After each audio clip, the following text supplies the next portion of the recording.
Let's go par. Panoorin natin ngayon ang Thrilla in Manila. Sama po sina Jerusalem. Ito par, nag-umpisa na, malapit na. Abang-abangan natin ang laban nila Jerusalem.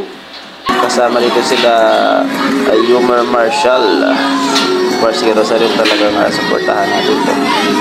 Gandang laban ito par. Let's go. Panoorin natin ang Thrilla in Manila. Kaya maya lang mag-umpisa na po ang kanilang laban. Let's go, panoorin natin ang kanilang mga win at magiging kanilang mga katunggali. Let's go.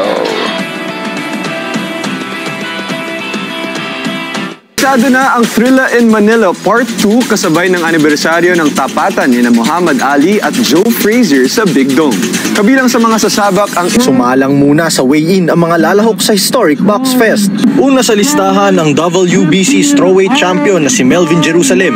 Ready na tayo kasi yung mga Pilipino naka-ready na rin sila na manood sa laban natin. Sobrang saya ko lang kasi hindi ko inasahan na kahit yung Thrilla in Manila 2 natapat pa sa birthday ko. Bahagi ito ng 50th anniversary. Barangay Captain Rex Evangelista from Barangay Pleasant Hills and from Barangay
weigh-in ang mga lalahok sa historic Box Fest. Una sa listahan ng WBC Strawweight Champion na si Melvin.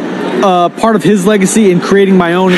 Sasalang din si Yumar Marshall kontra sa Venezuela na si Gito ng 50th anniversary celebration ng original Thrilla in Manila ni Muhammad Ali at Joe Frazier noong 19... sa harap ng libo-libong Pinoy fans. Nagbabalita mula sa frontline. Ladies and gentlemen, there will be 2 extra awards for the best fight of the night.